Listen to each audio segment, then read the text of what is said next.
Hi hello guys, welcome back to my YouTube channel. ತಮ್ಮನೆಲ್ಲ ನೋಡಿಕೊಂಡು ಸಿಕ್ಕಾಪಟ್ಟೆ ಎಕ್ಸ್ಪೆಕ್ಟೇಷನಿಂದ ಸಿಕ್ಕಾಪಟ್ಟೆ ಎಕ್ಸೈಟ್ಮೆಂಟಲ್ಲಿ ವಿಡಿಯೋ ನೋಡೋಕೆ ಬಂದಿರ್ತೀರಾ. ನಿಮ್ಮ ಎಕ್ಸ್ಪೆಕ್ಟೇಷನ್ಗೆ 1% ಕೂಡ ಮೋಸ ಆಗದಿರೋ ಥರ ಸ್ಟ್ರೀಟ್ ಸ್ಟೈಲ್ಗಿಂತ ಸಿಕ್ಕಾಪಟ್ಟೆ ಚೆನ್ನಾಗಿರೋ ಹೋಮ್ ಮೇಡ್ ಚಾಟ್ನ ರೆಸಿಪಿನ ನಾನು ನಿಮಗೆ ಕೊಡ್ತಾ ಇದ್ದೀನಿ. ಬನ್ನಿ ಬೇಗ ಬೇಗ ಸ್ಟಾರ್ಟ್ ಮಾಡ್ಕೊಳ್ಳೋಣ.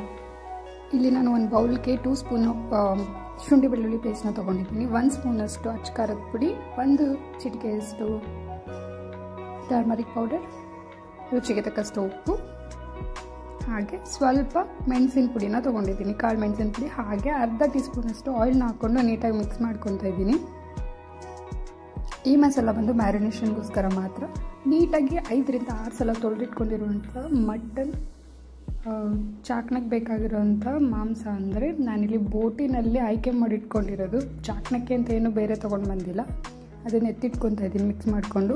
ನೆಕ್ಸ್ಟು ನಮಗೆ ಅದು ಮಸಾಲೆ ಬೇಕಲ್ವ, ಅದಕ್ಕೋಸ್ಕರ ಇದು ಒಂದು ಸ್ಮಾಲ್ ಬೌಲ್ಗೆ 1.5 ಟೀ ಸ್ಪೂನಷ್ಟು ಮೆಣಸಿನ್ಕಾಯಿ ಪುಡಿ, 1 ಚಿಟಿಕೆ ಅರಿಶಿನ, 1 ಸ್ಪೂನಷ್ಟು ಕಾಳು ಮೆಣಸಿನ ಪುಡಿ, 1 ಸ್ಪೂನಷ್ಟು ಮಟನ್ ಮಸಾಲ, ಹಾಗೆ 1 ಸ್ಪೂನಷ್ಟು ಚಿಕನ್ ಮಸಾಲ ಮತ್ತು 1/4 ಸ್ಪೂನಷ್ಟು ಗರಂ ಮಸಾಲಾನ ಹಾಕ್ಕೊಂಡು ರುಚಿಗೆ ತಕ್ಕಷ್ಟು ಉಪ್ಪನ್ನು ಸೇರಿಸ್ಕೊಂಡು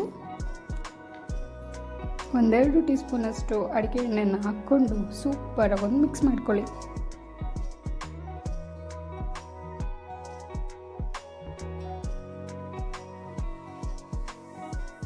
ಅದಾದಮೇಲೆ ಅದಕ್ಕೆ ಸ್ವಲ್ಪ ನೀರನ್ನ ಹಾಕ್ಕೊಂಡು ಲೈಟಾಗಿ ಕನ್ಸಿಸ್ಟೆನ್ಸಿ ಬರೋವರೆಗೂ ಮಸಾಲಾನ ರೆಡಿ ಮಾಡ್ಕೊಳ್ಳಿ. ಆಲ್ರೆಡಿ ಮಸಾಲೆ ಜೊತೆ ಮಿಕ್ಸ್ ಮಾಡ್ಕೊಂಡಿರೋ ಬೋಟಿನ ಅರ್ಧ ಗಂಟೆ ಸೈಡಲ್ಲಿ ಎತ್ತಿಟ್ಬಿಡಿ, ಇಲ್ಲ ಫ್ರಿಜ್ಜಲ್ಲಿ ಇಟ್ಕೊಂಬಿಡಿ. ಅಷ್ಟರೊಳಗಡೆ ಪಟ ಅಂತ ಒಲೆ ಹಚ್ಚಿ ರೆಡಿ ಮಾಡ್ಕೊಂಬಿಡೋಣ ಬನ್ನಿ. ಯಾರೆಲ್ಲ ನಂತರ ಸ್ಟ್ರೀಟ್ ಸೈಡಲ್ಲಿ ಚಾಕ್ನ ತಿಂದು ಅಯ್ಯೋ ಇನ್ನೂ ಚೆನ್ನಾಗಿ ಟ್ರೈ ಮಾಡ್ಬೋದಿತ್ತು ಅಂತೆಲ್ಲ ಫೀಲ್ ಮಾಡ್ಕೊಂಡಿದ್ದೀರಾ, ಒಂದು ಕಮೆಂಟ್ ಮಾಡಿ. ಯಾಕಂದರೆ ನಂಗೆ ತುಂಬ ಸಲ ನಾನು ತಿಂದಿದ್ದೀನಿ, ನನಗೆ ತಿಂದಾಗೆಲ್ಲ ಅನಿಸ್ತಿತ್ತು ಇನ್ನೂ ಚೆನ್ನಾಗಿ ಮಾಡ್ಬೋದು. ನೋಡಿ, ನಿಜ ಹೇಳ್ತಾ ಇದ್ದೀನಿ, ಸಖತ್ತಾಗಿ ಬರುತ್ತೆ. ಇದೇ ಮಸಾಲಾನ ನೀವು ಟ್ರೈ ಮಾಡಿ ನೋಡಿ, ಸೂಪರಾಗಿರುತ್ತೆ. ಯಾವ ಸ್ಟ್ರೀಟ್ ಸ್ಟೈಲ್ ಅಂತಿರಲ್ಲ ಅದಕ್ಕಿಂತ ಎಕ್ಸ್ಟ್ರಾಡಿನರಿ ಟೇಸ್ಟ್ ಬರುತ್ತೆ. ಒಂದು ಸಲ ಟ್ರೈ ಮಾಡಿ, ಹೇಗಿತ್ತು ಅಂತೇಳಿ ಕಮೆಂಟ್ ಮಾಡಿ. ಚಾಟ್ನ ಮಾಡೋದಕ್ಕೆ ಗ್ರಿಲ್ ಬೇಕೇ ಬೇಕಲ್ವಾ, ಸೊ ನಮ್ಮ ಮನೇಲಿ ಗ್ರಿಲ್ ಇಲ್ಲ ಇರೋದಕ್ಕೆ ನಾನು ಮೆಸ್ನ ಯೂಸ್ ಮಾಡ್ತಾಯಿದ್ದೀನಿ. ನಿಮ್ಮ ಮನೇಲೂ ಕೂಡ ಮೆಸ್ ಚೆನ್ನಾಗಿರೋದು, ತುಕ್ಕಿಡದೇ ಇರೋವಂಥ ಮೆಸ್ ಇದ್ದರೆ ಅದನ್ನು ನೀಟಾಗಿ ತೊಳ್ಕೊಂಡು ಅದನ್ನು ಈ ಥರ ಮಾಡ್ಕೊಳ್ಳಿ. ಹುಷಾರಾಗಿ ಅದನ್ನು ನಾನು ಸೈಡೆಲ್ಲನೂ ಸ್ವಲ್ಪ ಫೋಲ್ಡ್ ಮಾಡಿಟ್ಕೊಂಡ್ರೆ ತುಂಬ ಚೆನ್ನಾಗಿ ಯೂಸ್ ಮಾಡ್ಕೋಬೋದು, ಚೆನ್ನಾಗಿರುತ್ತೆ. ಅದು ಕೆಳಗೂ ಬೀಳೋದಿಲ್ಲ, ಬೆಂಕಿಗೆ ಯಾವುದೇ ಭಯ ಇರಲ್ಲ.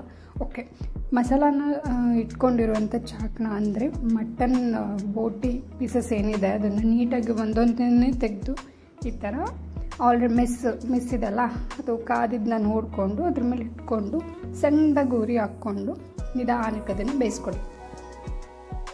ಅಯ್ಯೋ ವೆಜಿಟೇರಿಯನ್ಸ್ ಪ್ಲೀಸ್ ಬೇಜಾರು ಮಾಡ್ಕೋಬೇಡಿ, ನೀವು ಕೂಡ ಸೇಮ್ ಮಸಾಲಾಗೆ ಮಶ್ರೂಮ್ ಅಥವಾ ಪನ್ನೀರ್ನ ಯೂಸ್ ಮಾಡಿದ್ರೆ ಆಸಮ್ ರಿಸಲ್ಟ್ ಸಿಗುತ್ತೆ.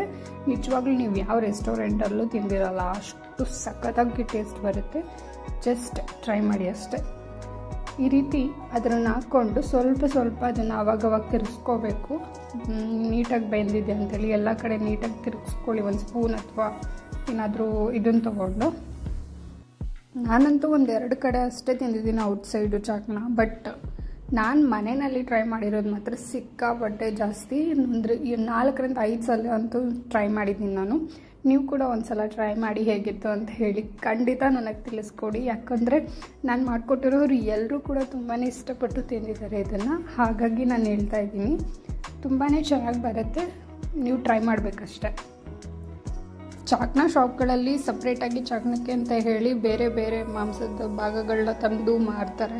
ಬಟ್ ಇಲ್ಲಿ ನಾನೇನು ಮಾಡಿದ್ದೀನಿ ಅಂದರೆ ಮನೆಗೆ ತೊಗೊಂಡು ಬಂದಿರೋ ಬೋಟಿ ಗೊಜ್ಜಿಗೆ ಅಂತ ತೊಗೊಂಡು ಬಂದಿರೋದ್ರಲ್ಲೇ ಒಂದಷ್ಟು ದೊಡ್ಡ ಪೀಸ್ ಬರುತ್ತಲ್ಲ ಅದನ್ನ ಮಾತ್ರ ತೊಗೊಂಡು ಅದರಲ್ಲೇ ನಾನು ಇದನ್ನು ಮಾಡ್ತಾ ಇರೋದು. ನೋಡ್ಕೊಳ್ಳಿ, ಆ ಮಾಂಸ ಆದಷ್ಟು ಬೆಂದಿದೆ ಅಂತ ಗೊತ್ತಾದಾಗ ರೆಡಿ ಮಾಡಿ ಇಟ್ಕೊಂಡಿದ್ವಲ್ಲ ಎಕ್ಸ್ಟ್ರಾ ಮಸಾಲ ಆಯಿಲೆಲ್ಲ ಹಾಕ್ಕೊಂಡು ಸೆಕೆಂಡ್ ಟೈಮ್ ರೆಡಿ ಮಾಡ್ಕೊಂಡಿದ್ದು ಅದನ್ನು ನೀಟಾಗಿ ಒಂದು ಬ್ರಷ್ ತೊಗೊಂಡು ಅಥವಾ 1 ಸ್ಪೂನ್ ತೊಗೊಂಡು ನೀಟಾಗಿ ಸ್ಪ್ರೆಡ್ ಮಾಡಿಕೊಂಡು ಒಳ್ಳೆ 1 ರೌಂಡ್ ಅಷ್ಟೇ ನೀಟಾಗಿ ಒಂದು ಸಲ ಬೇಯಿಸ್ಕೊಳ್ಳಿ. ಮಸಾಲೆ ಹಾಕಿದ್ಮೇಲೆ ಬರುತ್ತೆ ನೋಡಿ ಅರೋಮಾ, ಎಲ್ಲಿದ್ರೂ ಹುಡ್ಕೊಂಡು ಬರ್ತೀರ ನೀವು ಆ ಸ್ಮೆಲ್ಲಿಗೆ. ಆ ಥರ ಸಕ್ಕತ್ತಾಗಿ ಒಳ್ಳೆ ಅರೋಮಾ ಬರ್ತಾ ಇರುತ್ತೆ. 1 ಪ್ಲೇಟ್ ತಿನ್ನೋರು ಖಂಡಿತ 2 ಪ್ಲೇಟ್ನ ಕೇಳ್ತಾರೆ, ಆ ರೀತಿ ಇರುತ್ತೆ. ಸಕ್ಕತ್ತಾಗಿರುತ್ತೆ. ಖಾರ ಮಾತ್ರ ನೀವು ನೋಡ್ಕೊಂಡು ಹಾಕ್ಕೋಬೇಕು, ಯಾರೆಷ್ಟು ಖಾರ ತಿಂತಾರೆ ಅದನ್ನು ನೋಡ್ಕೊಂಡು ಹಾಕ್ಕೊಳ್ಳಿ. ಸೊ ಈ ಥರ ಇರುತ್ತೆ ನೋಡಿ, ಹತ್ರದಿಂದ ತೋರಿಸ್ತಿದ್ದೀನಿ. ಈ ಥರ ಆದರೆ ಸಾಕು, ಅದು ನೀವು ತೊಗೊಂಡು ಸರ್ವ್ ಮಾಡೋದಕ್ಕೆ ರೆಡಿ ಆಗಿರುತ್ತೆ. ಬರೀ ಮಟನ್ ಮಾತ್ರ ಅಲ್ಲ ಕಣ್ರಿ, ಚಿಕನ್ ಕೂಡ ನೀವು ಇದೇ ರೀತಿ ಮಾಡ್ಕೋಬೋದು. ಲಿವರು, ಬೇರೆ ಏನೇನು ಬರುತ್ತೆ ನಿಮ್ಗೆ ಯಾವ್ಯಾವ್ದು ಇಷ್ಟ, ಚಿಕನ್ನು, ಮಟನ್ನು, ಫಿಶು ಕೂಡ ಇದೇ ಮಸಾಲೆ ಯೂಸ್ ಮಾಡಿದ್ರು ಒಳ್ಳೆ ಫ್ರೈ ಆಗುತ್ತೆ, ಸಕ್ಕತ್ತಾಗಿರುತ್ತೆ. ಜಸ್ಟ್ ಒಂದು ಸಲ ಟ್ರೈ ಮಾಡಿ ನೋಡಿ ಹೇಗಿತ್ತು ಅಂತ ಹೇಳಿ ಕಮೆಂಟ್ ಮಾಡೋದಂತೂ ಮರಿಬೇಡಿ. ನೀವು ಒಬ್ಬರೇ ಹೋಗ್ಬಿಟ್ಟು ಆ ಏರಿಯಾದಲ್ಲಿ ಆಗಿತ್ತು, ಈ ಏರಿಯಾದಲ್ಲಿ ಹೀಗಿರುತ್ತೆ, ಅಲ್ಲಿ ಅಷ್ಟು ಚೆನ್ನಾಗಿರುತ್ತೆ, ಇಲ್ಲಿ ಹಿಂಗಿರುತ್ತೆ ಅಂತ ಹೇಳೋದಲ್ಲ. ಈ ಥರ ಮನೇಲೇ ಮಾಡಿಕೊಂಡು ಇಡೀ ಫ್ಯಾಮ್ಲಿ ಜೊತೆ ಕೂತ್ಕೊಂಡು ಒಂದು ಸಲ ತಿಂದು ನೋಡಿ, ಸಖತ್ತಾಗಿರುತ್ತೆ. ನಿಜ ನಮ್ಮ ಮನೆಯಲ್ಲಿ ಚಾಕಣ ಅಂದರೆ ಏನು ಅಂತಲೇ ಗೊತ್ತಿರಲಿಲ್ಲ, ಬಟ್ ಇವಾಗ ಎಲ್ಲರೂ ಕೂಡ ಇಷ್ಟಪಡ್ತಾರೆ. ಸೊ ಫೈನಲಿ ನಾನು ಮಾಡ್ತಿರೋ ಚಾಕಣ ಅಂತೂ ಆಲ್ಮೋಸ್ಟ್ ರೆಡಿ ಆಗೇ ಹೋಯಿತು.